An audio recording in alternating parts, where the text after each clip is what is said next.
Alors le thème de notre Magnificat, c'est une conversion, la conversion profonde et durable. Je vais aller très vite sur cette thématique parce que j'ai beaucoup de choses à dire dessus. 2 Corinthiens le chapitre 5 verset 17. 2 Corinthiens le chapitre 5 verset 17. 2 Corinthiens le chapitre 5 verset 17.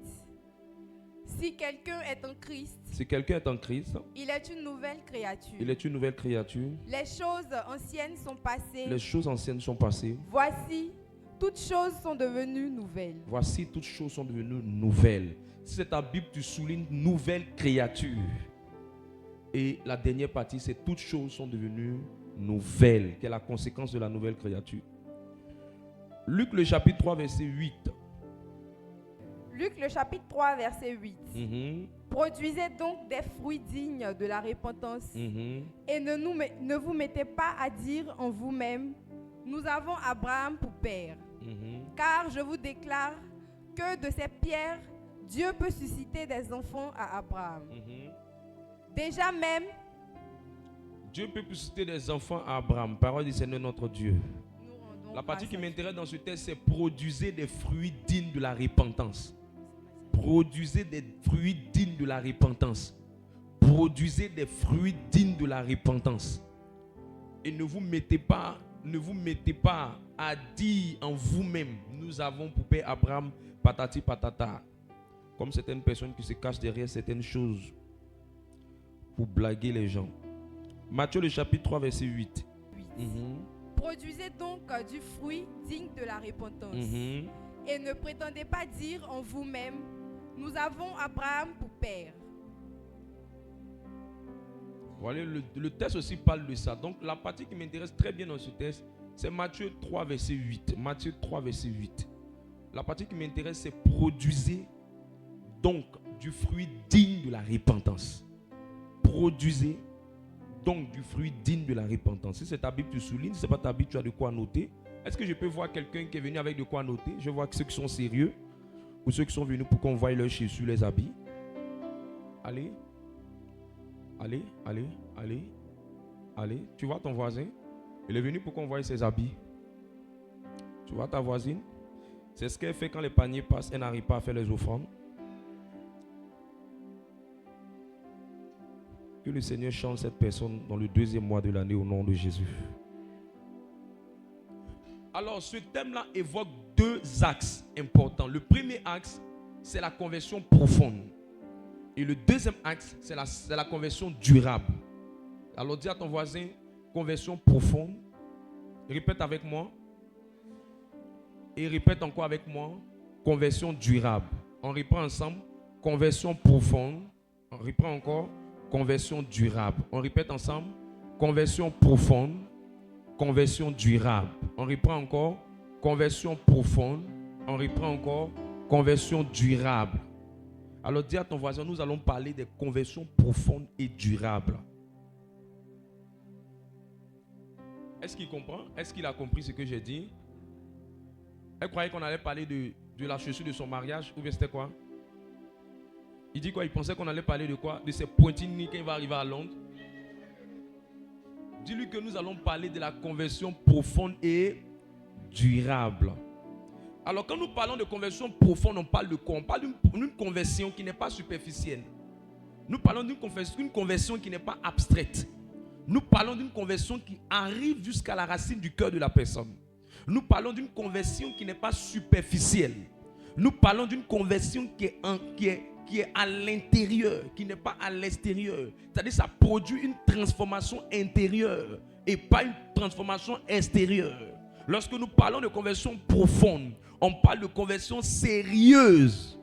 C'est une conversion sincère et non une conversion remplie d'hypocrisie. Une conversion d'hypocrite. Alors le premier aspect de la conversion profonde que je veux développer, c'est sortir de l'hypocrisie dans sa conversion. Il y a beaucoup de gens qui sont des chrétiens hypocrites. Alors regarde ton voisin, demande-lui, est-ce que tu n'es pas dans ce cas-là? On le saura tout à l'heure. C'est quoi Jésus appelle hypocrisie? Matthieu le chapitre 6 verset 5. Allons-y rapidement. Quand Jésus parle d'hypocrisie, L'une des choses que Jésus a le plus déploré, dénoncé, maudit, insulté, injurié, rejeté, réfuté, c'est l'hypocrisie. Jésus n'a tellement pas aimé l'hypocrisie qu'il, dans toutes ces thématiques, dans tous les passages, Jésus en a parlé. On peut aller, Matthieu 6, 5. Matthieu 6, 5. Lorsque vous priez, ne soyez pas comme les hypocrites. Ne soyez pas comme les hypocrites. Et ils font comment? Qui aiment à prier debout dans les synagogues et au coin des rues pour être vus des hommes. Ça veut dire que la partie là, ce n'est pas une histoire de se lever pour prier. Ce n'est pas une histoire de prier dans les rues. C'est la partie pour laquelle ils font ça là qui fait qu'ils sont hypocrites. Ils font ça pour que les gens les voient. Donc lorsqu'une vie chrétienne est seulement faite pour avoir l'approbation des gens, l'appréciation des gens, l'acclamation des gens, pour que l'homme de Dieu te voie comme la personne bien, pour que le prêtre te voie comme la personne bien, pour que la paroisse te voie comme la personne bien, pour que l'église te voie comme la personne bien, pour que la communauté t'apprécie, alors que Dieu dans le ciel sait que tu as deux visages, tu es hypocrite. Matthieu le chapitre 7 verset 5. Hypocrite. Ôte premièrement la poutre de ton œil et alors tu verras comment ôter la paille de l'œil de ton frère. L'hypocrisie, c'est lorsque les gens sont concentrés sur les péchés des autres, alors qu'ils n'ont pas encore fini de traiter leurs péchés. C'est lorsque les gens sont pressés à faire des commentaires sur ce qui ne les intéresse pas, ne les concerne pas sur les réseaux sociaux, alors qu'ils n'ont pas encore fini de régler leurs problèmes de foyer lugubres et amers. Et alors qu'ils sont en train de donner des conseils aux gens dans les rues, alors qu'eux-mêmes, ils n'ont pas encore fini de changer ce qui est à l'intérieur d'eux. La Bible dit que ce sont des hypocrites. Ils sont concentrés sur les autres, mais ils ne prennent pas la peine de traiter ce qu'ils sont. Hypocrites. Verset 15. Gardez-vous des faux prophètes. Ils viennent à vous en vêtements de brebis. Mais au-dedans, ce sont des loups ravisseurs. La Bible est en train d'expliquer ici que l'une des manières de voir l'hypocrisie, c'est de regarder des gens qui ont l'apparence de la piété, l'apparence de la sainteté. Quand on le voit, on va dire mon frère, ma soeur, mon bishop, mon berger, mon homme de Dieu. Mais dans le fond, c'est un dangereux gars portant le vêtement, mais dans le fond, il n'est pas vrai. Voilà pourquoi on n'est pas surpris de voir des enfants de cœur voler à la paroisse. C'est le vêtement qu'ils ont porté pour ressembler aux anges. Mais est-ce que leur cœur a l'image des anges? Matthieu le chapitre 15 verset 7 à 9. Vous allez voir, tout Jésus a déploré ça. Vous allez voir la partie où il va les insulter là même. Dieu n'aime pas les hypocrites. Matthieu le chapitre 15 verset 7 à 9. Hypocrite. Hypocrite. Ésaïe a bien prophétisé sur vous quand il a dit, verset 8, qu'est-ce qu'Isaïe a dit? Ce peuple m'honore des lèvres, mais son cœur est éloigné de moi. Éloigné de moi, verset 9. C'est en vain qu'il m'honore. C'est en vain qu'il m'honore. En enseignant des préceptes qui sont des commandements d'hommes. Tom, il dit des choses qui sont logiques devant les hommes. Il dit des choses que les hommes apprécient. Mais ce sont des hypocrites. Je lève ma main et je prie pour la délivrance de l'hypocrisie au milieu de nous. Que les hypocrites soient dévoilés dans le nom de Jésus. Matthieu le chapitre 23, qui est l'un des chapitres qui parle de l'avènement de Jésus. De la fin du temps. De la fin du temps. Les gens ne savent pas que la fin du temps est en train de se rapprocher. Et que chacun aura sa fin des temps. Il aura la fin des temps de chacun individuel. Il aura une fin du temps générale. La fin du temps individuel, c'est la mort de chacun. Et la fin du temps général, c'est le jour où le Christ viendra dans une lumière de gloire. Allons-y, Matthieu 23, verset 27. Matthieu 23, à partir du verset 27. Malheur à vous, scribes et pharisiens. Malheur à vous. Et Jésus les a maudits. Il dit qu'ils sont malheureux. Hypocrites. Ils sont hypocrites. Parce que vous ressemblez à des sépulcres blanchis. Ça veut dire que vous ressemblez à cercueils blancs. qui paraissent beaux au dehors. Ils paraissent beaux. Quand on voit le cercueil, c'est joli dehors. Et qui au-dedans sont On dit pleins ça, c'est le d'ossements de cercueil mort. du ministre. C'est un grand type. Mais le corps là, si vous ouvrez, il y a coton dans le nez là. Il y a 2 cotons. Regarde, il y a 2 cotons. Dans ton devant, mets ça comme ça. Fiancou, 2 cotons. Donc à l'extérieur, c'est joli. Mais si vous ouvrez, comme vous allez voir le cadavre, vous serez désespéré. C'est ça qui est beau comme ça là. C'est le grand monsieur là qu'elle a là. C'est ce grand ministre là qu'elle a là. C'est cette grande personnalité là qu'elle a là. Oui, oui. Fiancou. Allons-y. Et qui au-dedans sont pleins d'ossements de mort. Et de toute espèce d'impureté. Verset 28. Vous de même au dehors, vous paraissez juste aux hommes. Mais au-dedans, vous êtes pleins d'hypocrisie et d'iniquité. Verset 33. Là, mais il va faire monter le niveau. Verset 33. Serpent, race de vipères. Comment échapperez-vous au châtiment de la géhenne? Jésus était fâché. Jésus n'aime pas les hypocrites. Dis à ton voisin, si tu es hypocrite, tu es ennemi de Jésus. Jésus n'aime pas les hypocrites. Il n'aime pas les hypocrites. Il les a traités. La première fois Jésus insulte quelqu'un, serpent, race de vipères. Point d'exclamation. Pour te montrer qu'il n'a pas dit ça faiblement, il a dit ça avec une saine colère. Je prie que l'hypocrisie disparaisse du milieu de nous. Je prie que tous ceux qui font semblant, il y a des gens qui voient les choses sur les réseaux sociaux, là, regarde, sur TikTok. Il y a son habit, Il veut dire quoi même? Il veut dire quoi? Il s'embrasse. Mais qui t'a dit de regarder? Des bêtises comme ça, abomination. C'est même qui dit abomination, ses yeux sont dessus encore depuis. Oui, abomination, mais tu es en train de regarder comment il fait sortir sa langue. Abomination, mais tu es en train de regarder comment il va continuer à l'embrasser. Abomination des dessus. Hypocrite. Tu aimes bien ça. C'est parce que tu n'as pas eu un gars comme ça pour aussi te faire bisous de cette manière. Il y a les sirènes des eaux là. Il y a comment elle fait. Il y a sa jupe. Mais qui t'a envoyé? Des hypocrites, ils font semblant. Ils se jouent les 3 fois saints. Nous, on n'est pas dans vos bêtises là. On n'est pas dedans des hypocrites. Laisse-moi te donner la définition. L'hypocrisie, c'est une piété de façade.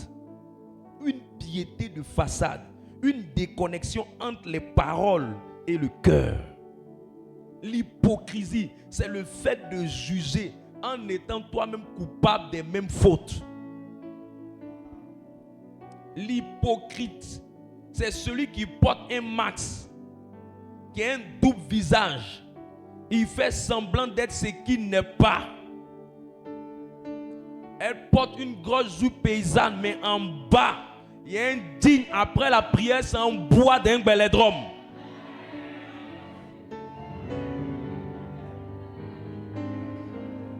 Hypocrite, elle a porté tissage pour nous blaguer.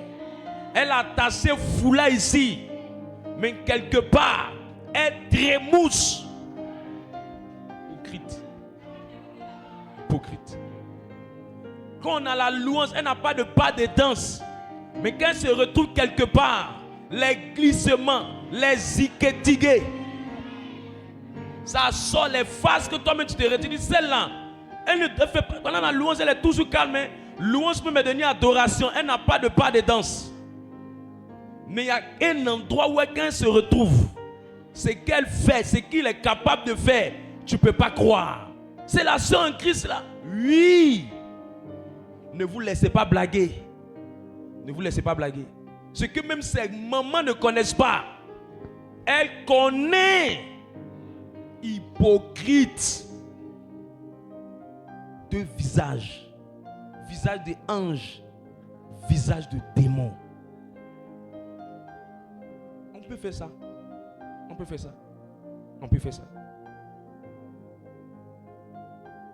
Dans un village, j'ai attrapé un jeune homme. Il vivait avec la femme. C'était son père qui était là et c'était sa femme.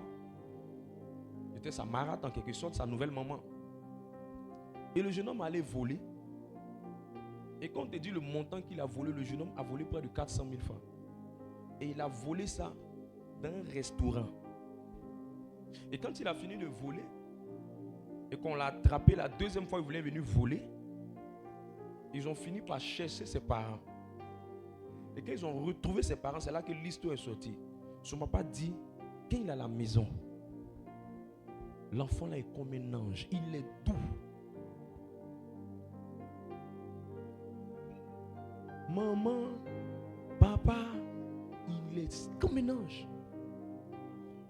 Mais il ne peut pas comprendre comment le petit là peut aller voler cette somme. Alors qu'ils doivent même la scolarité de l'enfant, je crois que c'était 85 000, qu'il n'avait pas fini de payer. Il ne peut pas comprendre que l'enfant là a volé 400 000. Et les 400 000 là, même s'il s'était trompé même pour que 200 000, en dormant, eux-mêmes ils ramassent. Je vous assure qu'ils avaient payé sa scolarité. Ils allaient même peut-être défendre un peu le vol. Mais 5 francs, ils n'ont pas touché. On demande à l'enfant, tu as fait quoi? Quand il dit ce qu'il a fait, tu comprends que l'enfant a un visage quand il est à la maison, mais il a un autre visage quand il est dehors. Il y a plein de chrétiens, quand vous voyez ici, vous les regardez comme ça, devant les gens, tu as l'impression que c'est un ange.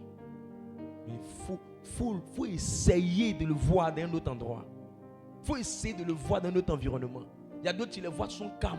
Mais quand les démons se réveillent, la colère avec laquelle ils agissent, tu ne peux pas croire qu'il peut faire ça.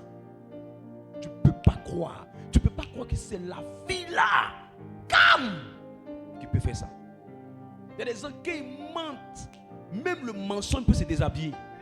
Parce que tu ne peux pas croire que malgré qu'on l'a attrapé, la personne ment. Comme s'il n'a pas de remords. Les gens sont hypocrites. On est dans une génération d'hypocrites. Hypocrites. Je vous dis, vous tous, peut-être vous ne savez pas, de vous dire la vérité. Quand je sens que tu pries avec moi, je vais regarder tes anciennes photos. Oui, oui.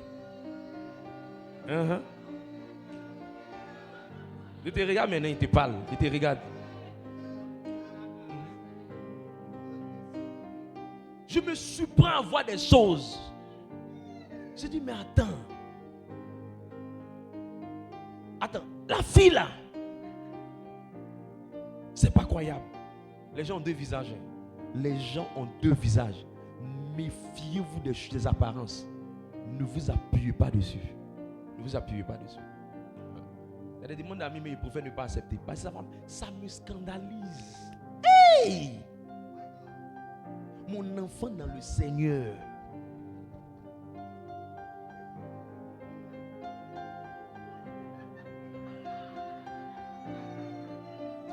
Tout le monde est en train de penser à sa photo après moi. Tout le monde est en train de penser à sa photo. Je veux te faire prendre conscience de ce que tu exposes devant les gens. Fais attention. Dis voisin, faisons attention. Faisons attention. Alors c'est quoi la conversion? La conversion profonde et durable. La conversion maintenant durable, c'est une conversion qui résiste aux périodes d'épreuve. Quand on dit toi là, ta conversion elle est durable, c'est que quand les moments durs se sont levés, tu as dit tout, tu t'es fâché. Dieu, tu m'as laissé. Dieu, c'est compliqué. Dieu, c'est difficile. Dieu, je suis fatigué. Mais à la fin, tu as dit, Seigneur, ton pied, mon pied. Où tu vas, je vais. Moi là, j'ai mouru toi. On dit, lui là, sa conversion là, c'est durable. Demande à ton voisin si tu arrives à ce niveau là.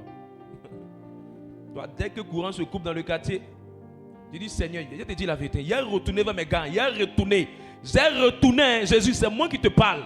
Je vais retourner. Lui là même, il peut me faire 20 000 actuellement là. Si je l'appelle, agis maintenant, agis maintenant. Si tu ne réagis pas, ce dernier là, moi je n'ai rien fait, mais je vais lui envoyer un message sur moi. Si maintenant lui-même, il a dit, va me donner, tu ne m'as pas donné, il faut accepter aussi qu'il me donne. Dieu, me voici, te voici.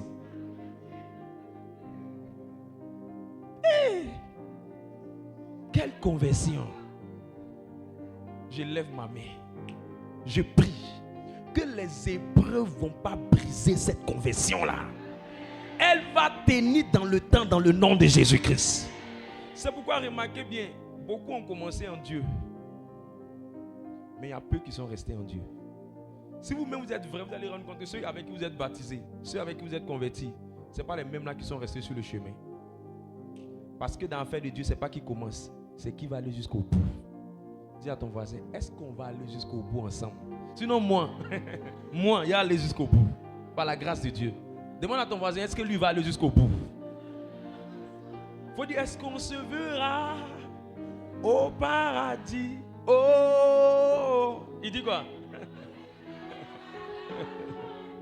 Allons-y, mets le son. Il dit quoi? Demande à ton voisin, est-ce qu'on se verra là-bas? Ça va chauffer. Si c'est le problème qui a voulu te décourager, Satan est prêt pour que tu abandonnes Dieu. Ça, il peut te dire la vérité. Il ne faut pas te mentir pour te dire non, Satan est prêt pour que tu abandonnes Dieu. Il y a d'autres, vous avez bien commencé. Vous allez vous retrouver dans le bas encore. Il y a d'autres qui vont se retrouver encore dans le maquis. Il y a d'autres qui vont se retrouver chercher les go et les gars. Parce que la partie qui a te fatigué là, c'est où il va te mettre la pression. Est-ce qu'on va se retrouver au ciel? Est-ce qu'on va se retrouver là-bas? Est-ce qu'on va rentrer au ciel ensemble? Est-ce que ce jour-là, le cantique que les anges vont jouer là, tu seras dans la liste? Est-ce que tu seras dedans? Est-ce que tu seras dedans? Je ne regarde tous ceux qui sont baptisés 95, 90, 2000, 80, tout jusqu'à maintenant. Il y a plein qui ont changé de chemin. Le nombre de ceux qui sont restés là, on compte du doigt. D'autres même ils vont dans la forme. Chaque 31 ils vont à la messe. D'autres même à ces Pâques, quand Pâques va venir, ils vont aller. Parce qu'ils doivent aller moyen Pâques dans leur village. Ils ne veulent pas que les sorciers les attaquent. Ils vont aller faire un peu de messe avant de partir boire bangui. C'est tout. Il y a combien qui sont restés? Il y a combien? Est-ce qu'on se verra? Est-ce qu'on se verra? Est-ce qu'on se verra? Je veux que tu réfléchisses un peu à ça. Dis à ton voisin, est-ce qu'on va se voir là-bas nous tous? Il dit quoi? Prends 2 minutes, prie pour ton cœur. Dis Seigneur, je veux durer en toi. Je veux rester en toi. Je veux rester avec toi jusqu'à la fin. Je veux rester avec toi jusqu'à la fin. Si c'est un problème, ça va venir. Je te dis la vérité.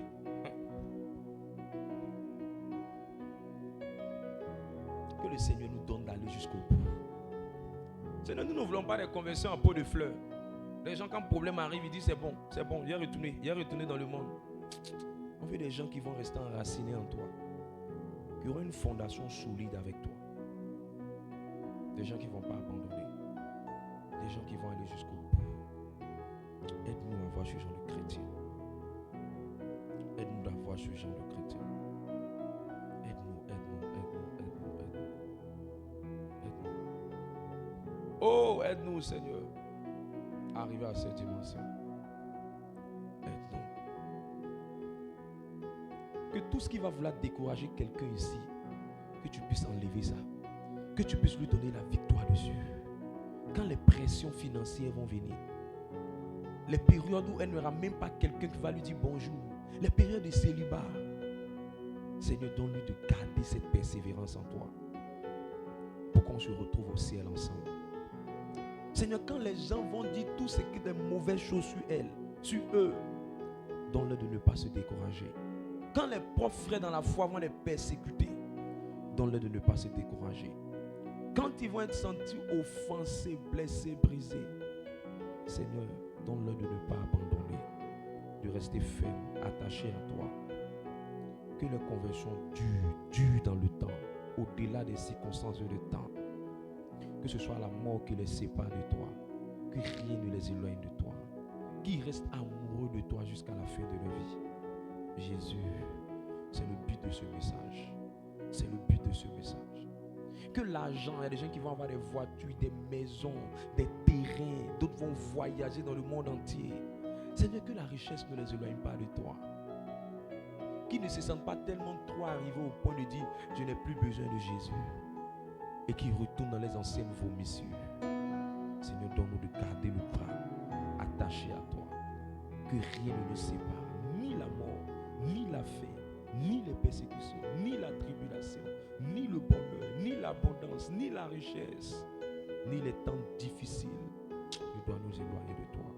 On veut être converti profondément, profondément, profondément, profondément, profondément, durablement, solidité, que rien ne fera tomber, que rien ne fera tomber. Plante ça dans le cœur, plante encore, plante encore, plante encore, plante encore, plante encore, plante encore, plante encore, plante encore, au nom de Jésus-Christ. Amen. Alors que Dieu vous accorde cette capacité de tenir jusqu'au bout. Je crois qu'avec cette prière, le Seigneur va nous aider à arriver à cette dimension. Alors la conversion profonde et durable commence par une nouvelle naissance. Elle commence par une nouvelle naissance. Jean le chapitre 3, versets 3 à 5. Jean le chapitre 3.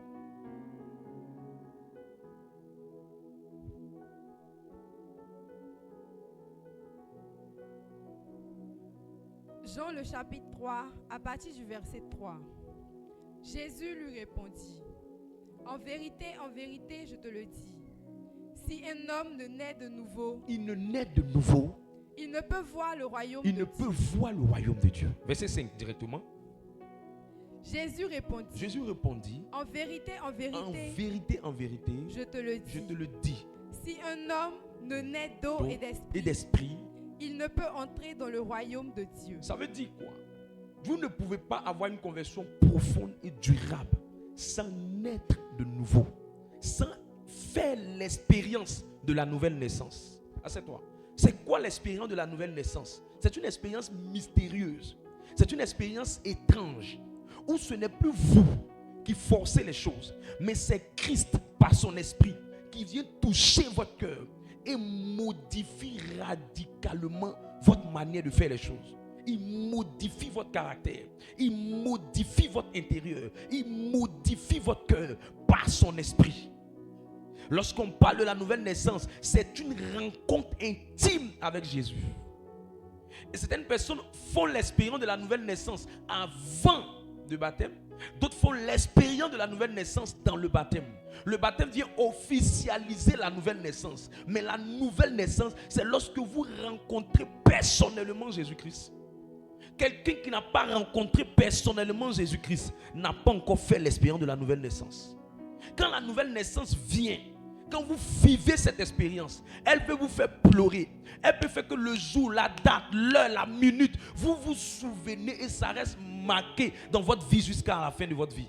Les gens, même à un moment donné, quand vous faites l'expérience de la nouvelle naissance, quand ils vous regardent, ils se posent la question, est-ce qu'on a lavé ton cerveau? Est-ce que tu es devenu malade maintenant? Est-ce que les hommes de Dieu n'ont pas bouché ton esprit? Est-ce que toi-même là, on n'a pas fait quelque chose sur toi? Non, c'est parce qu'une nouvelle personne est née. C'est parce qu'une nouvelle personne a été établie. C'est parce qu'un nouveau cœur a été déposé à l'intérieur de cette personne. Ce n'est plus l'ancien elle qui vit, mais c'est une nouvelle personne qui est entrée en elle. Tant que l'expérience de la nouvelle naissance n'a pas été expérimentée, vous n'êtes pas encore enfant de Dieu. La question que je pose à plusieurs personnes, c'est que est-ce que tu es enfant de Dieu? Tu n'es pas enfant de Dieu parce que tu vas à l'église. Non, tu deviens enfant de Dieu par l'expérience de la nouvelle naissance. C'est pourquoi on parle de nouvelle naissance. Parce qu'avant la nouvelle naissance, il y a une ancienne naissance qui est la naissance biologique. Elle est différente de la naissance spirituelle. La naissance biologique, c'est la naissance qui vient de ton père et de ta mère. Mais la naissance spirituelle, c'est la naissance qui vient de l'Esprit de Dieu, qui vient toucher ton cœur.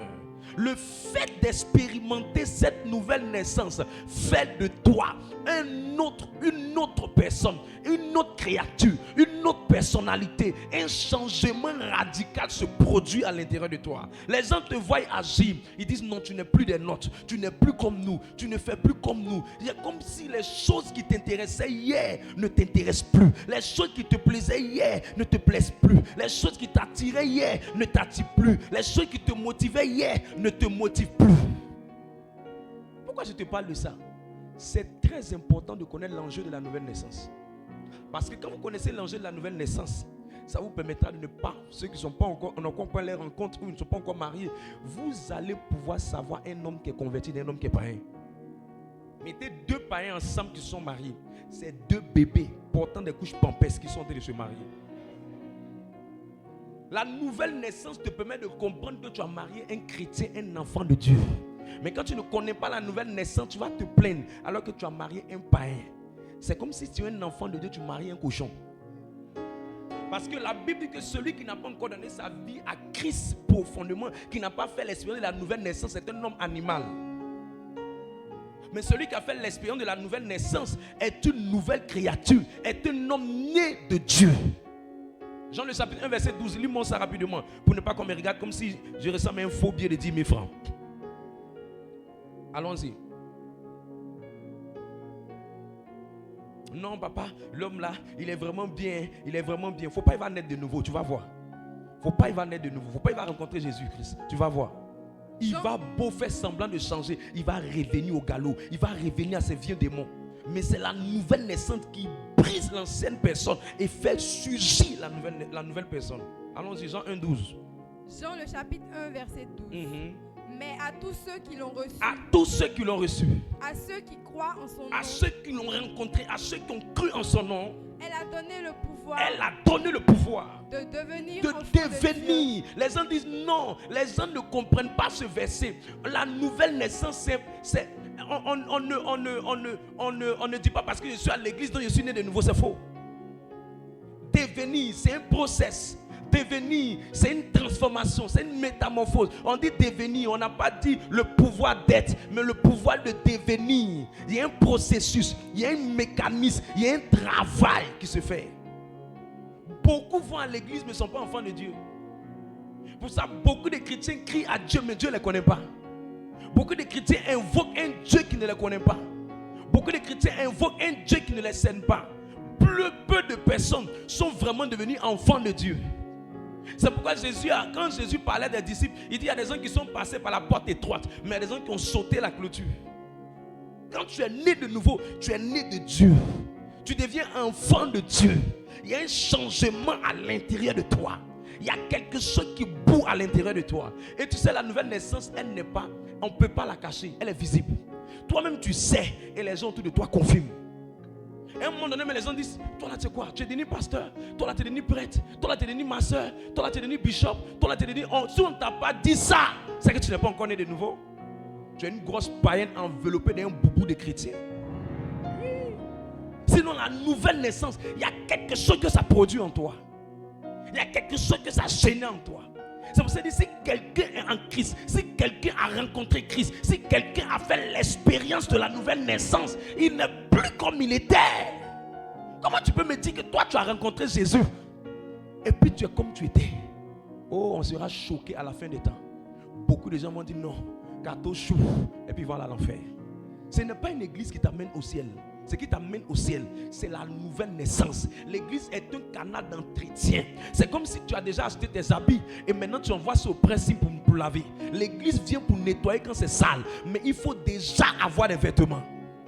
Beaucoup de gens me font rire parce qu'ils ne lisent pas la Bible, ils se laissent séduire par les choses. Non, on est de nouveau. On rencontre Christ personnellement.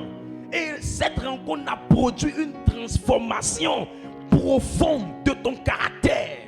Et toi-même tu te caches, mais les gens sentent. Regarde ce que Paul va dire. Philippiens le chapitre 3 verset 7 à 8. Ton regard de la vie change. Ton regard des choses du monde change. Ta manière de voir les choses même là, ça change. Quand tu es né de nouveau, ça change. Les choses qui... Il y a d'autres, les filles elles sont attachées à ses coups. Ouh, moi là, je viens un gars qui va descendre dans une grosse voiture. Oh, mais quand toi tu es né de nouveau, c'est pas pourquoi, mais c'est pas que tu veux pas quelqu'un qui a l'argent ou bien quelqu'un qui va te mettre à l'aise. Mais tu vois que quelqu'un peut avoir tout ça. Mais s'il a un comportement de canaille, un comportement de malhonnête, il peut rendre ta vie malheureuse devant un écran télé de pratiquement près de combien de pouces, 65 pouces, soit 80 pouces. Tu es devant la télévision, elle est là devant toi, ta maison est climatisée, mais tu es malheureuse. Tu es malheureuse. Tu es malheureuse. Et il y a plein comme ça qu'on marie des gens qui ne sont pas nés de nouveau, qui sont malheureux. Parce qu'ils ont eu des gens qui ne sont pas nés de nouveau. On dit non, il fait quoi? Non, il va à l'église. Quand je vais te montrer les facteurs qui montrent que quelqu'un est né de nouveau, tu vas dire, mais attends, est-ce que moi-même je suis né de nouveau? Les problèmes que vous voyez dans les départements des responsables, des membres des responsables, c'est des gens qui ne sont pas nés de nouveau. Un jour, Dieu m'a dit, pour gérer les gens, il faut commencer à te concentrer sur comment aider les gens à naître de nouveau. Parce que quand quelqu'un est né de nouveau, il y a certaines choses qui sont à l'intérieur de lui là. Dieu ne lui dit pas de faire. C'est quelque chose à l'intérieur de lui qui fait. Il y a une certaine conscience qui lui parle. Mais quand quelqu'un n'est pas né de nouveau, il est mauvais. Allons-y, Philippiens 3:7. Philippiens le chapitre 3 à partir du verset 7. Allons vite. Mais ces choses qui étaient pour moi des gains, je les ai regardées comme une perte à cause de Christ. Et même je regarde... Non, relis bien, je n'ai rien entendu. Mais ces choses qui étaient pour moi des gains, je les ai regardées comme une perte à cause de Christ. À cause de Christ. Il y a des choses que Paul trouvait comme des choses qui étaient grandes pour lui. Quand il a rencontré Christ, il dit, ça ne me dit rien. Ça ne me dit plus rien. Demande à ta voisine, est-ce qu'il y a des choses qui sont dans le monde qui te disent encore quelque chose? Si tu as encore des choses dans le monde qui ont de l'importance pour toi, c'est que tu n'as pas encore rencontré Christ. Ça ne te dit plus rien. Verset 8, regarde ce qu'il va dire. Et même, je regarde toutes choses, comme une perte. À cause de l'excellence de la connaissance de Jésus-Christ. Quand je vois ce que Christ est, quand je vois ce que Christ m'apporte, quand je vois ce que Christ peut me donner, continue, c'est ce que Paul va dire. Mon Seigneur, pour lequel j'ai renoncé à tout, et je les regarde comme de la boue, afin de gagner Christ. Quand tu as rencontré Jésus, il y a des choses que tu vois comme de la boue. Des choses comme tu vois comme de la boue. Tu vois ça comme de la boue. Ça te dit rien. Tu as des choses que tu sais que ça c'est pour glorifier Jésus. Ça te dit rien, ça te dit rien. Ça te dit rien. Si les gens t'ont pas trouvé bizarre, n'ont pas dit, toi là tu es devenu bizarre, hein? C'est que tu n'as pas encore rencontré Christ. Tous ceux qui ont vraiment rencontré Christ, on va toujours leur dire, tu es devenu bizarre, hein? Demande à ta voisine, est-ce qu'on t'a une fois dit que tu es devenu bizarre? Ils vont toujours te dire, tu es devenu bizarre, hein? Au fait, ton bizarre là, c'est parce qu'on trouve que tu n'es pas normal comme les gens qui sont dans ce monde. Tu ne fais plus ce que les gens du monde font. Tu n'agis plus comme les gens du monde agissent. Tu ne parles plus comme les gens du monde agissent. Tu n'as plus la même philosophie de ces personnes. On trouve que tu es devenu bizarre, hein? Tu veux dire quoi même? Tu veux dire quoi? Tu as chargé à faire de Dieu là, hein? C'est toi ce qui va à l'église. C'est que tu es vraiment né de nouveau. C'est que tu as rencontré vraiment le Seigneur. C'est que tu t'es converti. Et le processus est engagé. Je prie que l'histoire de quelqu'un change. Je prie que tu fasses l'expérience de la nouvelle naissance. Reçois cette grâce dans le nom de Jésus. Reçois cette grâce dans le nom de Jésus. Alors, je donne rapidement 3 facteurs importants. Le premier facteur, quand quelqu'un a réellement donné sa vie à Christ et qu'il est engagé dans le processus qu'on appelle la conversion profonde et durable, il va avoir à l'intérieur de lui un dégoût du péché. Un dégoût du péché. Et je l'ai dit la dernière fois, je le redis encore. Toute rencontre profonde avec Christ fait que tu changes quelque chose en toi. Et la première chose que Dieu exige que tu changes, c'est le péché. Zachée, il était voleur. Il dit, tout ce que j'avais dans le vol, je viens te donner ça et je le donne aux pauvres. Chaque fois qu'il y a une rencontre avec Jésus qui est sérieuse, elle va te pousser à regretter ton péché. Je ne ferai plus. Je ne sais pas qu'est-ce qui m'a mis dans ça. Une fille qui est sérieuse, qui a rencontré vraiment Christ, elle va regretter tout ce qu'elle a fait comme vie de débauche vers les garçons. Parce qu'elle-même, sans révélation, a senti que ça a affecté sa vie. Ça lui a fait perdre beaucoup de temps. Beaucoup de temps. Beaucoup de temps. Beaucoup de temps. On faisait la délivrance une fois d'une soeur. On était au lycée d'Angré. On faisait la délivrance. Pendant qu'on était en train de faire la délivrance, l'esprit qui s'est manifesté était un esprit de perversion, un esprit des eaux. Il dit, je suis la sirène des eaux, il l'a utilisé. Elle est à son 104e gars. 104e gars. On était dans les années 2020 par là. 104e gars. 104e gars. Tout Jules est fini dans son corps.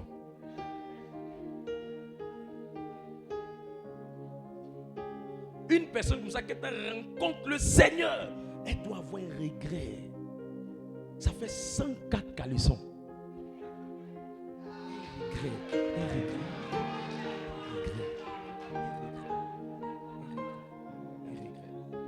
Qu'est-ce qui m'a poussé à ça?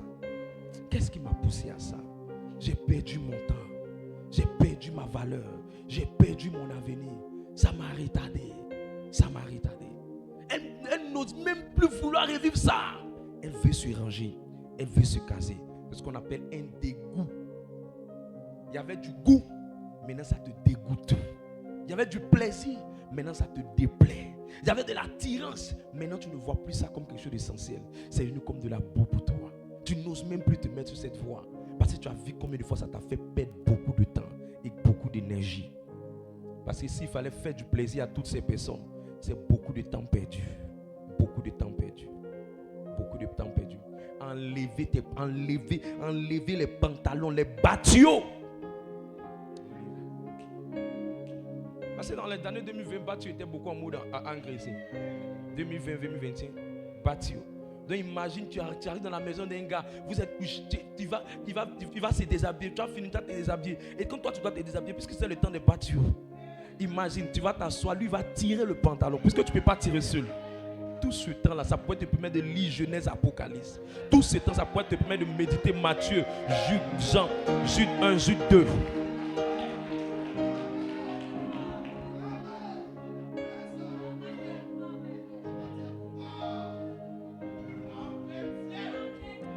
Alors dis à ton voisin, tu dois regretter ton péché. Tu dois regretter cette vie-là. Quand une fille n'a pas rencontré Christ, elle prend plaisir à parler de ça. Elle rencontre son gars, son nouveau homme, ou bien un homme dans sa vie. Elle commence à parler de ça. Il était avec tant, il a vécu tant. Ça doit te regretter. J'ai perdu beaucoup de mon temps. On doit sentir que tu parles avec regret. On doit sentir que tu parles avec plaisir. Tu lapes ta bouche même. Les garçons même, ça c'est quoi ça? Tu n'as pas rencontré Christ. Tu n'as pas rencontré Christ. Tu as rencontré Jésus. Et puis tu n'as pas mal. Tu n'as pas mal d'avoir donné ta valeur à quelqu'un. Ça te dit rien. C'est escalier d'enfer qu'il faut te donner. Que le Seigneur te vienne en aide. La deuxième chose de la nouvelle naissance ou de la rencontre profonde avec Jésus, c'est qu'elle va créer en toi une soif constante de Dieu. Une soif constante et grandissante en Dieu. Tu as soif de Dieu. Je me rappelle quand j'ai fait le baptême, j'étais pressé, je voulais toujours aller à la messe. Je suis pressé, je veux communier, je veux manger le corps, je suis pressé. Messe de 6h, messe de midi, messe de 15h. J'étais dedans, on m'a dit tu as devenir prêt ou bien. On va te nommer religieux. Je suis allé rester avec les marianistes. Ils m'ont pris des années. Ils voulaient que je devienne religieux marianiste. On partait, on faisait les consécrations au sanctuaire marial. Aujourd'hui, la grâce que j'opère là, c'est des grâces qui sont venues par des périodes de ce genre. J'étais zélé pour les choses du Seigneur. J'étais zélé, je voulais rester dans la présence de Dieu parce que j'avais une soif de Jésus. Quelqu'un qui a rencontré Dieu, venir à la prière, c'est difficile pour lui. C'est lourd, il n'y a pas de transport. C'est lourd. Tes vieux gars que tu partais. Toi, tu étais à Yamsoko, tu étais ton gars jusqu'à Benzéville. Mais tu trouvais transport pour aller là-bas. Maintenant, tu rencontres un amoureux qui ne va pas te laisser. Le premier amour, l'amour des amours, le sommet des sommets, le Seigneur Jésus, le chemin, la vérité et la vie. Celui qui n'a ni homme de variation. Celui qui dit une chose et la chose arrive. Le maître des temps et des circonstances. Mon Père, mon Seigneur, mon Dieu, le Dieu vivant, le Dieu puissant. Je vais réfléchir pour aller vers lui. Tu ne l'as pas encore rencontré. Il dit, ne vous plaignez pas des gens qui ont du mal à venir prier. Ne vous plaignez pas d'eux. C'est leur conversion qui n'est pas profonde.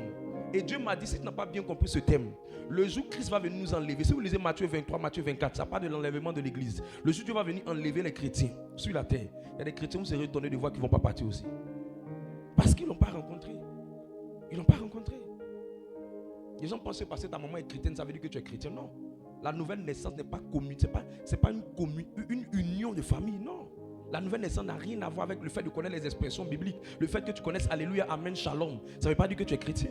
Le fait que tu connaisses les pères, les prêtres, les hommes de Dieu, les modérateurs, les bishops, ça ne veut rien dire. La nouvelle naissance, c'est la rencontre personnelle qu'une personne fait avec son Dieu, pas avec les hommes. Tu as rencontré Christ comment? Et puis tu n'es pas épris de lui. Ça ne te dit pas d'avoir une soif. Une personne qui est née de nouveau, elle veut toujours venir prier. Elle demande la prière, c'est à quelle heure? Elle ne sent même pas le temps passer, elle a envie de rester dans cette atmosphère. Attends, tu n'es pas fatigué? Tu allais rester dans les odeurs. Tu allais coucher avec quelqu'un qui t'a même pas marié. Tu es resté pendant des heures dans odeur de préservatif. Mais ça t'a rien dit. Ça t'a rien dit. L'odeur de Christ ne te dit pas quelque chose.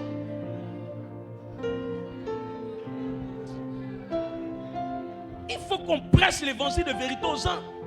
Ça t'a rien dit. Tu es sorti avec ces odeurs-là. Dans un hôtel, tu es sorti. Tu ne te sentais même pas gêné. Et tu as duré là-bas. Tu as fait des jours là-bas. Mais devant Jésus, tu n'as pas encore rencontré Christ. Non, tu ne l'as pas rencontré. Il me demande même si ton salut est vraiment profond. Il me demande si tu as rencontré le Seigneur. Le deuxième signe m'appelle la soif de la présence de Dieu. Le deuxième signe dans la soif constante et croissante de Dieu, il y a le premier signe qui est la soif ou la faim de la présence de Dieu. Le deuxième signe, quand tu as soif de Dieu, c'est la soif ou l'amour de la parole de Dieu. L'amour de la parole de Dieu.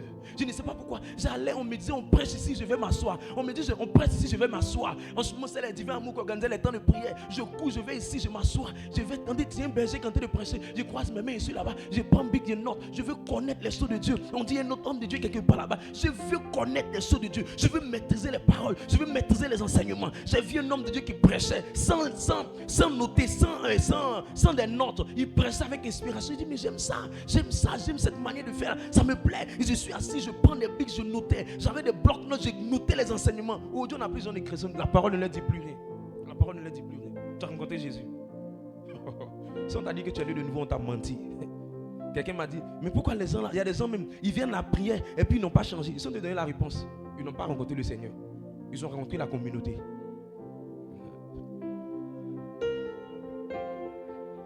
Papa, celle-là, lui, il est avec toi il y a longtemps. Celle-là, il est avec toi il y a longtemps. Elle n'a pas rencontré Jésus, elle a rencontré la communauté.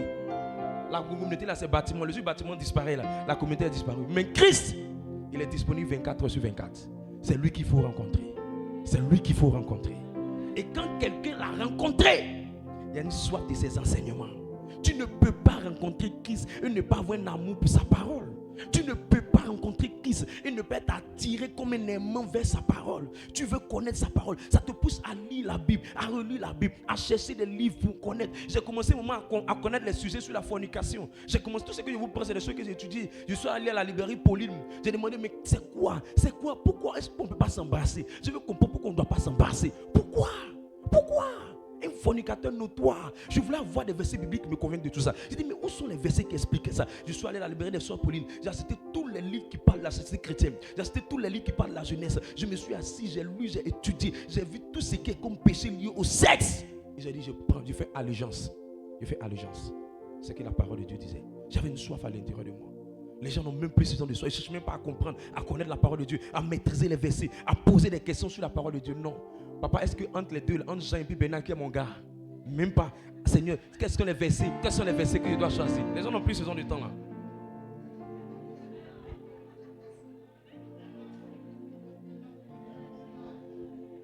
Je prie que Dieu te fasse, tu rencontres Jésus profondément. Le problème qu'on a aujourd'hui, c'est qu'on a des chrétiens qui ne cherchent pas à rencontrer Jésus. C'est ça le problème. Et le deuxième problème qu'on a, c'est que les gens viennent, ils sont assis, mais ils ne cherchent pas comment faire pour mieux comprendre la parole. Quand tu es assis puis tu écoutes un enseignement, tu reçois 11% de la compréhension du message. 11%. Maintenant, si le prédicateur est plus excellent dans le développement du message, tu peux en retenir au moins 20%. C'est s'il arrive maintenant à développer la pédagogie de la répétition du message sous d'autres formes que tu peux déployer les autres 30%, les autres % qui vont venir. Mais tu reçois toujours une portion. Maintenant, c'est tes recherches personnelles, tes études de la parole qui vont faire que tu vas comprendre beaucoup de choses. Mais aujourd'hui, dans une génération, ce n'est pas le cas. Hein. Eux, quand ils sont assis, ils n'écoutent pas la parole pour eux-mêmes. Non, ils écoutent la parole pour les autres. Non. Comment j'ai rencontré le Seigneur? Au départ, quand j'allais à la messe, quand le prêtre fait l'homélie, je ne comprenais rien. Je vous dis honnêtement, je ne comprenais rien. Mais quand j'ai rencontré le Seigneur, je me suis rendu compte que quand tu rencontres le Seigneur, il y a quelque chose en toi, il y a comme un voile sur ton cœur qui quitte. Et quand le voile la quitte, ça fait que la parole maintenant, ton cœur devient plus fertile à comprendre chaque mot qui était dit, chaque phrase qui était dit, chaque élément qui était dit. Il y avait une certaine percée de mon cœur, une certaine transformation à l'intérieur de moi qui faisait qu'il n'arrivait à comprendre. Ah, ça quand il dit ça, ça veut dire ça. Ça quand il dit ça, ça veut dire ça. Le Saint-Esprit a commencé à m'enseigner. La Bible dit que le Saint-Esprit vous enseignera les choses. Mais c'est parti de quoi? D'une rencontre avec le Seigneur. Mais aujourd'hui, on n'a pas ça. Prêche, papa. Prêche. Prêche, papa. Tu vois, même le fornicateur s'élève. Amen. Le fornicateur de l'assemblée, lui-même il crie Amen. Les gens n'ont plus la peur, ils sont plus sensibles. Ils sont plus sensibles. Il veut dissuader le prédicateur pour dire, mon papa, tu me vois comme ça, je ne suis pas fornicateur. Quand je dis amen, c'est pour te montrer que je ne suis pas dans ce péché. Mais il ne sait pas qu'il a plus dangereux que lui devant le micro. Il ne sait pas qu'il est en train de se blaguer lui-même. Alors qu'on sait que ce n'est pas parce que tu as dit amen que ça veut dire que tu as changé.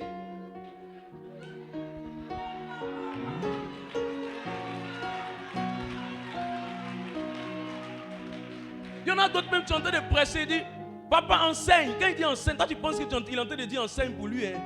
Il veut que tu prêches parce qu'il a vu quelqu'un faire ça. Il veut que tu parles pour que la personne entende. Mais lui-même n'est pas concerné. Prêche papa. Dis-leur. Ils doivent entendre cette partie-là. Ils doivent entendre cette partie. Comment ça? Quand tu es né de nouveau, la parole doit toi-même te changer d'abord. Ce qu'il dit là, il y a poumon dedans. Ce qu'il dit là, il y a poumon. Le message devient comme un miroir pour toi. Il y a quelque chose à l'intérieur qui te parle. Moi, j'avais l'impression que j'allais à chaque programme d'enseignement. J'avais l'impression que le prédicateur, ce qu'il enseignait, c'était mon message. J'ai demandé, mais attends, à chaque fois, mais pourquoi c'est moi? J'ai demandé à mes aînés dans la foi, ils me demandaient, mais pourquoi c'est à moi, on parle toujours qu'on venait? Ils disent non, c'est parce que ton cœur est devenu fertile à l'évangile. Chaque fois que le cœur de quelqu'un est fertile à l'évangile, le message n'est pas forcément destiné à la personne. Mais il y a toujours une portion du message que Dieu utilise pour lui parler par rapport à sa propre vie. Voilà quelqu'un qui est né de nouveau. Mais quelqu'un qui pense que tout ce qu'on prêche, c'est pour son voisin d'à côté, c'est pour sa voisine, c'est pour celui de derrière, c'est pour celui qui est resté à la maison, c'est pour sa tante qui est quelque part là-bas dans son village. Il ne pense pas que c'est pour lui. Non, je dis que je prêche, c'est pour toi, c'est pour toi et c'est pour toi.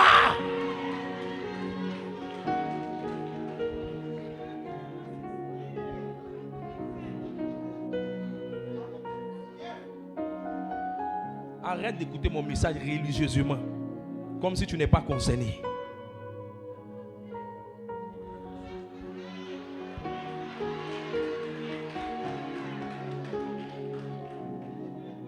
La parole, quand tu entends la parole est comme une chicotte. Elle te brise, elle te transforme, elle te pénètre. Pas parce que tu es la mauvaise personne, non. Parce que ton cœur a rencontré Christ. Donc il y a un côté du message que Christ prend pour te parler. Souvent même le prédicateur n'a même pas pensé à ce côté-là. Mais c'est Christ, le Saint-Esprit qui s'appelle Christ, qui est en train de parler au travers du prédicateur à ton cœur. Qui comprend ce que je viens de dire? Et c'est des expériences qu'on vit, qu'on a vraiment rencontré le Seigneur. Il n'y a jamais un enseignement qui n'est pas pour toi. Il y a toujours un message pour toi. C'est ma parole, c'est mon message. C'est un indicateur que ton cœur est en train d'être transformé, que tu es en train de grandir. Et quand tu rentres à la maison, tu prends la partie, tu essaies de relire. Et un bon cœur qui a rencontré Jésus, quand on prêche, il y a quelque chose qui rentre en lui. Pendant qu'on parle, en même temps, il essaie de réajuster ça à sa vie. Pendant qu'on parle, en même temps, il essaie de se repentir. Pendant qu'on parle, en même temps, il commence à faire une analogie avec son problème, son cas, sa situation. Et puis il dit, comment j'ai fait pour mettre ça? Comment j'ai fait pour rendre ça conforme? Comment j'ai fait pour m'améliorer? Comment j'ai fait pour faire mieux? Voilà un cœur qui a changé. Mais un cœur qui n'a pas changé, non, c'est pas pour moi. Prêche, papa. Prêche. Ils vont entendre. Il faut qu'ils entendent. Non, il faut qu'ils entendent. Il faut qu'ils entendent aujourd'hui. Ils n'ont rien à entendre. Toi-même entends. Parce que si la parole t'avait changé, tu aurais les résultats que la parole donne. Oui. J'aime bien ton silence. Le troisième facteur de la nouvelle naissance avec laquelle je m'arrête. 1 Samuel 10, verset 6. Quand il y a une nouvelle naissance, tu deviens une nouvelle personne. Demande à ton voisin, est-ce que quand tu me vois, honnêtement, voisin, il faut me dire la vérité. Tu sens que je suis une nouvelle personne? Est-ce que tu sens ça? Est-ce que tu sens que je deviens une nouvelle personne? La meilleure personne qui est bien placée pour dire ça à un mari, c'est sa femme. La meilleure personne qui est bien placée pour dire ça à un mari, c'est sa femme. Et la meilleure personne qui est bien placée pour dire ça à une femme, c'est son mari. Et puis ceux qui travaillent proche avec toi, ils peuvent connaître ton vrai caractère.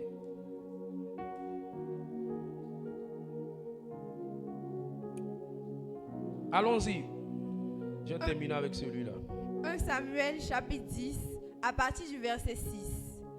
L'Esprit de l'Éternel te saisira, tu prophétiseras avec eux et tu seras changé en un autre homme. Un autre homme, tu deviens une autre personne. Tu as ton voisin. Quand tu es né de nouveau, tu es changé à une autre personne. Tu as changé à une autre personne.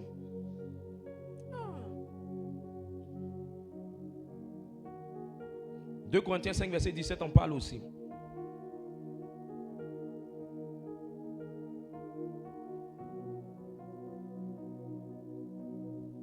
Let's go. 2 Corinthiens 5, verset 17. Si quelqu'un est en Christ, il est une nouvelle créature. Les choses anciennes sont passées. Voici, toutes choses sont devenues nouvelles. C'est ça, nouvelle créature. Tu avais dit nouvelle personne. Nouvelle personne. New version. On doit avoir une nouvelle version de toi. Dis voisin, on doit avoir une nouvelle version de toi. C'est ça.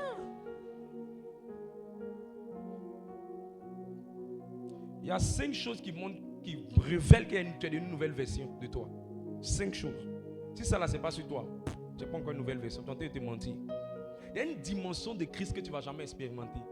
Tu ne peux pas. Il y a une dimension de Jésus que tu ne peux pas. Tu ne peux pas. Ce n'est pas possible. La première chose, tu as un bon cœur. Est-ce que vous savez qu'il y a des gens qui sont mauvais comme Laban? Laban, Jacob a travaillé avec lui. Il a doublé son salaire. Il a doublé le gars pour le payer. Il vole son salaire. Il prend son salaire et ça ne lui dit rien. Quand quelqu'un est mauvais fond, frère et soeur, il est capable de faire du mal à quelqu'un. Il n'a pas de remords. Si tu es arrivé à ce niveau, il y a pitié pour toi. Et quand quelqu'un est mauvais fond, c'est œil pour œil, dent pour dent. Elle se fout de moi. Il va lui montrer que moi là, dans cette communauté là, c'est moi le babatier. On ne fait pas ça sur moi. Je vais la piétiner. Oui. Quand quelqu'un est mauvais fond, au fait, même quand il veut faire des remontrances à quelqu'un, des reproches à quelqu'un, il ne fait pas des remontrances ou des reproches dans le but d'amener cette personne dans la repentance. Il fait ça dans le but de l'humilier. Et il cherche les occasions publiques pour humilier, vexer cette personne. C'est un mauvais fond. La Bible dit que quand le fond de quelqu'un est mauvais, son cœur même va exprimer ce qu'il est. C'est pourquoi quand la méchanceté était dans le cœur de Laban, à cause de Laban, Jacob a eu 2 femmes et ça a gâté la famille de Jacob. Alors que Laban, là, la maman de Joseph et la maman de Jacob, c'était sa sœur. Donc le jeune homme était comme son neveu. Il est venu travailler chez lui. Il a fait vivre à ce dernier l'enfer. Quand quelqu'un est mauvais, il peut traiter une fille de ménage comme si lui-même là, il ne va jamais avoir enfant dans sa vie. Quand quelqu'un est mauvais, parce que la personne n'a pas fait son travail comme il veut, elle dit je vais enlever son salaire et elle va couper son salaire et ça ne lui dit rien. Salaire, on ne sait pas mais c'est combien. Tu as enlevé, il va rester quoi? Tu es mauvaise. Et les gens comme ça là, ils viennent Amen. Amen. Les gens sont mauvais. Tu vois les hommes et tu te poses la question. Tu n'as pas. Comment? Attends, quand Jésus a touché ton cœur là, tu fais comment? La meilleure manière de savoir si c'est ce que tu es en train de faire est bon, il faut te poser toujours la question. Est-ce que je fais là? Si on me fait la même chose, je vais aimer. La Bible dit que ce que tu ne veux pas qu'on te fasse, il ne faut pas faire ça aux autres. Mais les gens qui sont mauvais sont capables de dire des méchancetés aux autres. Et ils n'ont pas de remords. Sans oublier le bien que la personne lui a fait. Même si la personne lui a fait 10 biens, la mauvaise action que la personne a posée dans sa vie, c'est fini. Il va lui rendre la pareille parce qu'il est mauvais cœur. Il dit ça je ne le laisserai pas. Et tu vas les entendre dire je ne laisse pas pour moi à l'étranger. Tu vas les entendre dire moi je vais te montrer de d'où je viens. S'il y a 1000 l'eau dans coco, je vais te faire vivre ça. Mauvais cœur. Or quand tu as un bon cœur, c'est bizarre, mais ta conscience te gronde. Tu ne peux pas dormir sans que tu vois quelqu'un avec qui tu es en altercation. Tu ne peux pas dormir en paix. Tu ne peux pas être à l'aise de voir ta méchanceté en train de détruire quelqu'un. Tu ne peux pas être en paix. C'est que Christ est rentré dans ton cœur.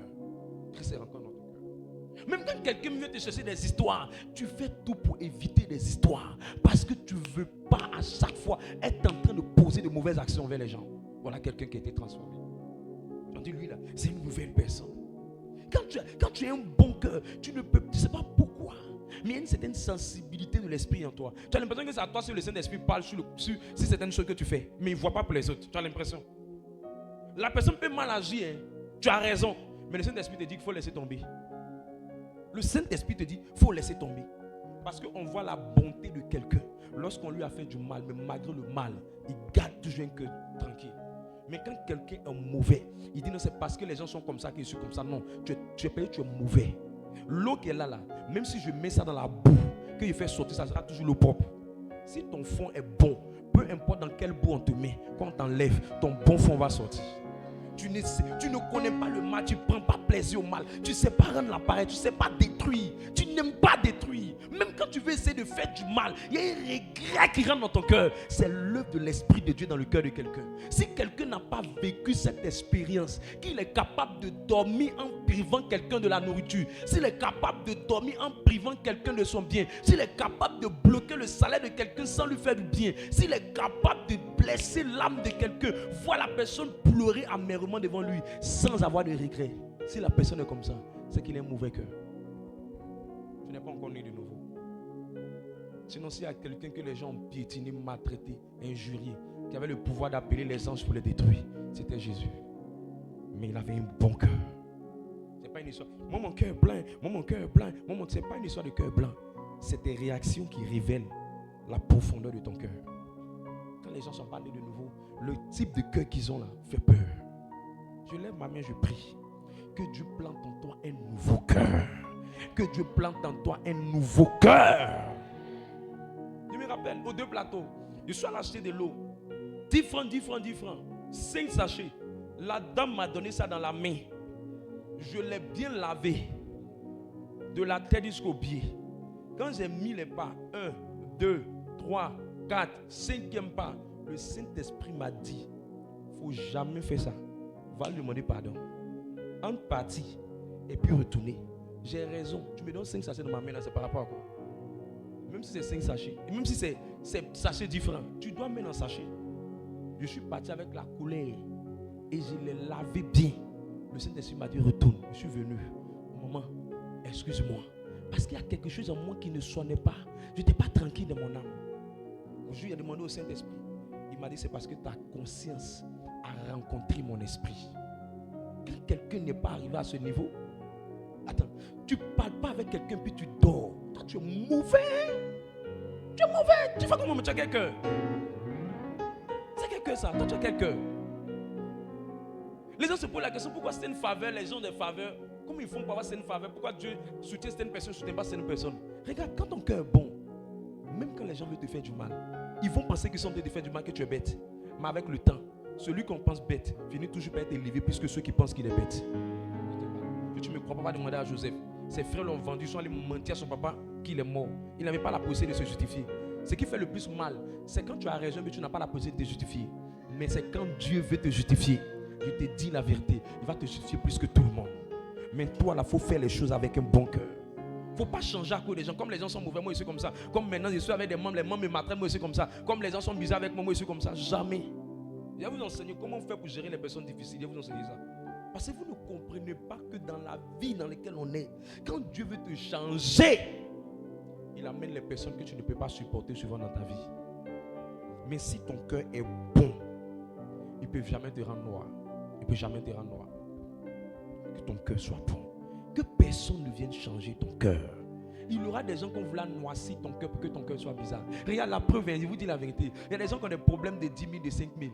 Mais quand quelqu'un a un bon cœur, c'est difficile pour qu'il n'y ait pas des gens qui viennent l'aider. C'est difficile. Pendant que les autres sont en train de se débattre pour des choses, eux, ils ont toujours quelqu'un qui vient les soutenir, qui ne connaissent pas d'où. Parce que souvent, là, tu peux s'aimer quelque part. Les gens vont te trahir, les gens vont être méchants avec toi. Mais c'est parce que Dieu veut t'apprendre que là où tu sèmes, il ne faut jamais attendre de quelqu'un. Parce que souvent, ce n'est pas où on sème qu'on moissonne. Tu vas récolter ça quelque part d'autre sans chez les personnes chez qui tu as sémé. Mais ceux avec qui tu vas se récolter seront 10 000 fois en train de t'honorer plus que ceux avec qui tu as sémé. Mais ne change pas. C'est ça un cœur qui a rencontré Jésus. Un cœur qui a rencontré Jésus. Elle m'a écrit un message. Elle est énervée. Moi aussi, je réponds. Les gens qui font les statuts visés, tu as un mauvais fond. Ton fond est mauvais. Ton fond est mauvais. Tu peux pas dire. Attends, c'est quoi attends, dis-moi. Genre, comme la personne t'a fait du mal, tu vas faire quelque chose pour que lui aussi ait le mal. Dis-moi, est-ce que la douleur de la personne va changer ton statut? Est-ce que parce qu'il a mal, il ne dort pas bien, parce que tu lui as mal parlé, ça va faire qu'au travail, tu vas venir avec 1 million comme salaire? Je n'ai jamais vu règlement de compte si ça a augmenté le salaire de quelqu'un. Je ne sais pas.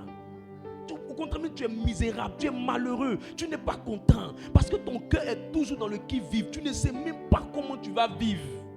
Et tu es content. Tu es à l'aise. Tu es à l'aise. Tu vis avec quelqu'un, tu dis la personne est ta femme, la personne est en train de souffrir, elle n'est pas contente. Toi, ça te dit rien. Il n'a pas encore rencontré le Seigneur. Amen, on va prendre Javel, on va prendre alcool, on va nettoyer son cœur pour qu'il rencontre Jésus. Il rencontre Jésus.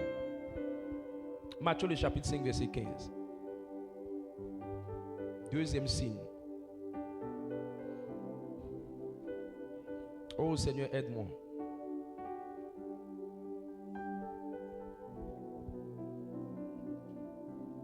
Beaucoup de chrétiens n'ont pas bon cœur. Ils vont à l'église pendant des années, n'ont pas bon cœur. Oui, je sais de quoi ils parlent. Quand tu vas sur les réseaux sociaux, moi je suis spécialiste. Si c'est un ministère que j'ai là, c'est regarder les commentaires. Je suis fort en regarder les commentaires. Quand je regarde, je vais voir si tu es chrétien. Les choses que tu as publiées, les choses que tu regardes. Je dis voilà, des gens sont chrétiens. Elle est malhonnête comme une sorcière. Allons-y. Matthieu le chapitre 5, verset 15. Marc plutôt, Marc. Excuse-moi, Marc. Je vais aller tellement vite. Marc. Marc 5, 15. Marc le chapitre 5, 15. Ils vinrent auprès de Jésus et ils virent le démoniaque, celui qui avait eu la légion, assis, vêtu et dans son bon sens. Et ils furent saisis de frayeur. Voilà, la première chose, quand vous rencontrez Jésus, ça vous donne un bon cœur. Ça vous donne un bon cœur. Mes amis, Marie voit avec des gens qui sont rencontrés Jésus. Hein. Marie qui a rencontré vraiment Jésus, là, il n'aime pas laisser parler comme ça. Il aime la paix. C'est rare, tu vas voir un homme comme ça. Mais tu vois un homme qui prend ses clics et là, il quitte une maison ou bien il quitte un foyer. C'est parce qu'il n'a pas la paix. C'est parce qu'il n'a pas la paix. Sinon, quelqu'un qui veut qu'une femme à qui elle donne la paix, qui a rencontré le Seigneur, ça sera difficile qu'il parte. Très difficile. Le deuxième signe, quand vous avez rencontré le Seigneur, c'est que ça va modifier votre style vestimentaire. Ça modifie votre garde-robe. Regardez, quand les démons sont sortis en lui, on dit immédiatement il s'est assis, vêtu. Souligne la partie là, c'est ta Bible. Vêtu. Merci. J'ai terminé. Vêtu. Dis à ton voisin vêtu. Vêtu. Vêtu. Vêtu. Vêtu. Quand tu as rencontré le Seigneur, ça modifie ta garde-robe. Le fou de Gadara là, il était nu. Quand le démon l'a quitté et que le Saint-Esprit est venu, on dit immédiatement il s'est assis. Et puis il dit, oh, je suis nu. Il allait chercher un habit à porter. Parce que le démon, il faut me dire, dis-moi le type de vêtements que tu portes. Je te dirai le type d'esprit qui t'influence. Dis-moi comment tu aimes t'habiller. Je te dirai le type d'esprit qui est derrière toi. Je n'ai même pas besoin de prophétie pour savoir qu'il y a des soeurs, c'est la sirène des eaux qui les fatigue. Je n'ai même pas besoin de prophétie. Si tu veux regarder bien ta voisine, tu vas savoir.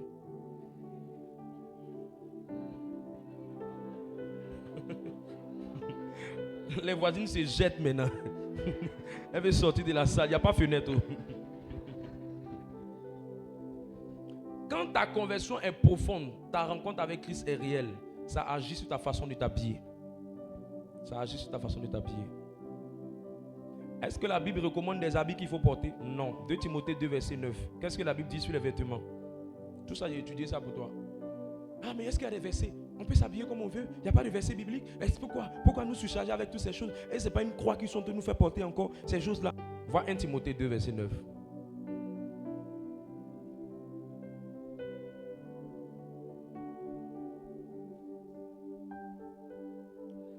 Voilà, 1 Timothée 2 à partir du verset 9. Je veux aussi que les femmes, vêtues d'une manière décente, avec pudeur et modestie. Avec pudeur. Dis à ton voisin pudeur. J'ai cherché la définition de pudeur.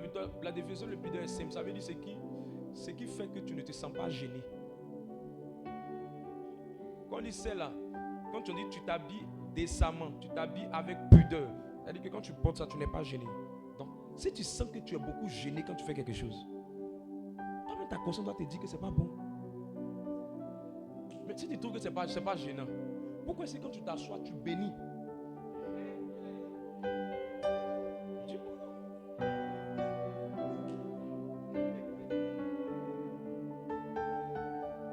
Tu bénis le paysage. Tu t'assois, tu bénis le paysage. Maintenant, pourquoi si c'est bon? Pourquoi quand tu te lèves, tu veux forcément tirer? Tu tires quoi? C'est bon? Faut laisser. Donc quand on parle de pudeur, la Bible parle de tout ce qui ne te gêne pas, tout ce qui n'est pas gênant, tout ce qui n'est pas dérangeant, tout ce qui ne trouble pas l'opinion, tout ce qui ne trouble pas les gens autour de toi, tout ce qui n'est pas un obstacle pour les gens autour de toi, tout ce qui permet d'incarner le respect, la modestie. On sent la piété dans ce vêtement. On sent la piété. Parce qu'il y a des parties de l'organe de l'homme que Dieu a dit que c'est digne d'un double respect. On doit respecter ça. Et Dieu lui-même, pourquoi on respecte ça? Il a mis ça dans des endroits cachés. Maintenant, toi tu dis non, Dieu, tu as mal fait de cacher. Je vais exposer.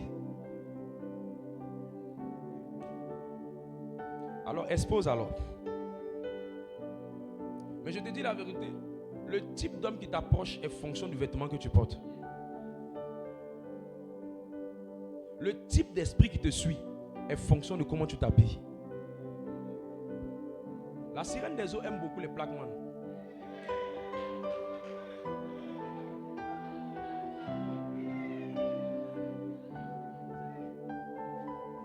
Chaque vêtement que tu portes qui expose les parties intimes et ça te dérange, il faut te dire que ça va déranger les autres. Nous n'avons pas besoin de savoir comment le bout de tes seins est. On n'a pas besoin de ça. Ça ne nous intéresse pas. On n'a pas besoin de ça. Nous n'avons pas besoin de savoir quelle est l'étendue, la profondeur, la hauteur de ton postérieur. On n'a pas besoin de savoir. Nous n'avons pas besoin de savoir.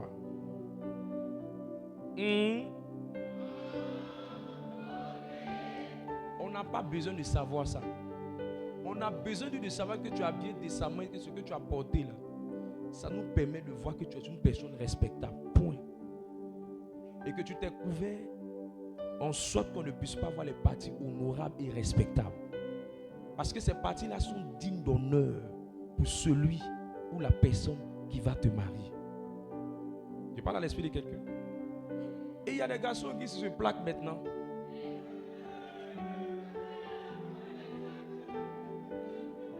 Tu ne peux pas être habillé et puis on va te voir, tu es habillé et on a l'impression que toi là, tu es le plus volumineux de la salle. Nous n'avons pas besoin de savoir que tu es volumineux dans la salle. On n'a pas besoin de savoir. Et c'est parce que tu es impudique qu'on sait. Sinon les autres hommes qui sont autour de toi là, ils n'ont pas besoin de déclarer ça aux autres. C'est leur femme qui doit savoir ça. Mais toi, pour toi là, tout le monde a l'information du volume. C'est parce que tu es indécent et c'est exposé. Je lève ma main et je prie. Que des gens se convertissent profondément. Que des gens se convertissent profondément. Nous, quand on a donné notre vie au Seigneur, il y a des habits qu'on a jetés. Et tu rentres à la maison, tu prends ta garde-robe, jette certains habits. Parce qu'il y a des habits qui transportent des démons. Ils t'ont suivi jusqu'à ce que ta vie n'a pas changé. Il ne faut pas les transporter pour évoluer dans ta vie. Il faut les détacher de toi. Parce qu'elles ne t'apportent rien. Elles ne révèlent que ta nudité, ton indécence, ta perversion. Elles montrent que tu es une femme légère. Elles montrent que tu es un homme léger. Oui, oui. Dans un moment, il faut être un peu décent. Il faut faire en sorte qu'on sente que tu mérites respect. Qu'on peut t'appeler femme. Qu'on peut t'appeler homme mature et intelligent. Et chaque rencontre avec Christ modifie notre garde-robe. C'est pour ça que quand Jésus l'a rencontré, on dit assis et vêtu. On n'a pas dit assis et nu.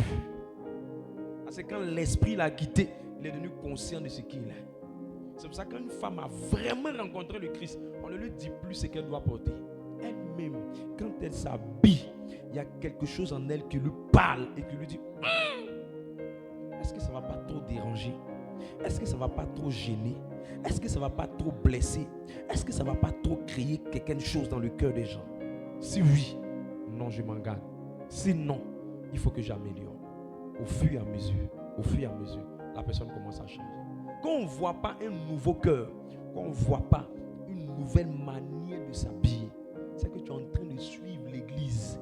Tu es en train de suivre les hommes de Dieu, mais tu n'es pas en train de suivre Christ. Certaines personnes vous posent la question: pourquoi certaines personnes depuis là ne sont pas devenues des chrétiens bénis? C'est parce que Jésus même ne les connaît pas. Ils sont juste connus du bout des lèvres. Quand ils prient, leur voix ne monte pas à Dieu parce qu'ils ne sont pas encore nés de nouveau. Dans la liste des enfants que Dieu appelle mes enfants, dans la famille des enfants de Dieu, ils ne sont pas à l'intérieur. Quand vous allez crier à Dieu pour dire: Seigneur, souviens-toi de telle personne, le Seigneur va agir dans sa vie par quelqu'un peut-être qui est en train de prier pour elle, ou par quelqu'un d'autre quelque part. Mais elle-même, comme elle n'a pas fait l'expérience du salut, l'expérience de la rencontre personnelle avec Jésus-Christ, elle n'est pas encore née de nouveau. Et il y a plein comme ça qui sont dans nos assemblées, qui viennent augmenter nos chiffres et qui ne sont pas encore nés de nouveau. Mais je prie cette saison que l'Esprit de Dieu apporte un affranchissement profond dans le cœur de quelqu'un. Que tu rencontres le Seigneur au point de pleurer et de le rencontrer comme Paul l'a rencontré sur le chemin de Damas. Je prie que tout paradigme en toi, mentalité, manière de faire qui n'honore pas de Christ soit brisé de ta vie dans le nom de Jésus-Christ. Que tu le rencontres profondément. Que tu le rencontres profondément. Afin qu'il n'ait pas peur de te bénir. Afin qu'il n'ait pas peur de t'élever. Afin qu'il n'ait pas peur de t'arroser. Afin qu'il n'ait pas peur de te visiter. Parce qu'il sait que ton âme est sauvée. Et il a dit lui-même: à quoi sert-il un homme de gagner le monde s'il perd son âme? Mais lui, son âme est déjà perdue même avant même que le monde me rentre dans sa vie comme bénédiction. Alors il y a des gens qui disent: Seigneur, tu ne me bénis pas, tu ne me bénis pas. Il dit non, il ne peut pas avoir de bénédiction extérieure s'il n'y a pas de transformation intérieure. Parce que tout ce qui va venir dans tes mains à l'extérieur, sans avoir changé ton cœur avant, ça finira par te détruire. Change mon fils, change ma fille, change ton cœur, change ta manière d'être pour que tu te retrouves au ciel, oui, mais pour que aussi sur la terre, je puisse te conduire dans mon plan parce que tu es mon enfant. Le Saint-Esprit dit: tous ceux qui sont conduits par l'Esprit de Dieu sont les fils de Dieu, sont des youos de Dieu. Et vous devenez youos, mais avant de devenir un fils, il faut d'abord un enfant. Et on devient un enfant qu'on l'a rencontré. Pas qu'on va à l'église, pas qu'on vient à la prière, pas qu'on dit amen, pas qu'on dit alléluia, pas qu'on ait tous les programmes de prière, pas qu'on connaît tous les hommes de Dieu, non. Pas qu'on a fait une retraite spirituelle, non. Pas parce qu'on a mangé 10 fois, 50 fois la communion, non. La nouvelle naissance, c'est un cœur qui rencontre le Saint-Esprit et qui dit: maintenant, je ne fais plus ça, je ne fais plus ça, je ne fais plus ça. J'arrête cette vie-là. Elle n'honore pas Dieu. J'arrête de me mentir dans le secret où personne ne me voit. Je décide de marcher comme Christ veut que je marche. C'est alors que mon nom est écrit dans le livre de vie. C'est alors que la grâce du Seigneur qui a été manifestée en Jésus-Christ puisse me rencontrer et m'affranchir pour la gloire de Dieu le Père. Que Dieu te bénisse fortement.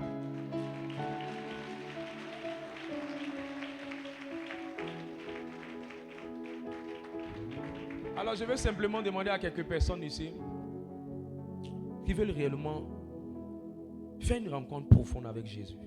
Sincère. Sincère. Sincère. Sincère et sérieux. Sincère et sérieux. Sincère et sérieux. Sincère et sérieux. Viens devant, je vais prier pour toi. Viens devant, je vais prier pour toi. Moi, je vous prêche. Maintenant, si vous m'écoutez, vous faites. Mais si vous vivez, vous serez condamné. La Bible dit que celui qui endurcit son cœur pendant que Dieu lui parle, il va manger lui-même sa propre condamnation. Parce que Dieu nous donne toujours un temps pour nous repentir. La repentance, elle est ouverte pour tous ses enfants. La repentance, elle est ouverte pour ceux qui changent. La repentance n'est pas ouverte pour ceux qui ne veulent pas changer. La miséricorde de Dieu n'est pas du bissap. Dieu ne gaspille pas son sang comme le bissap. Quand tu prends des résolutions et que Dieu voit que tu veux aller avec lui, il va t'amener quelque part. Il va t'amener quelque part. Mais quand il voit que tu n'es pas sincère, il ne va pas aller quelque part avec toi. Il ne va pas aller quelque part avec toi. Il ne va pas aller quelque part.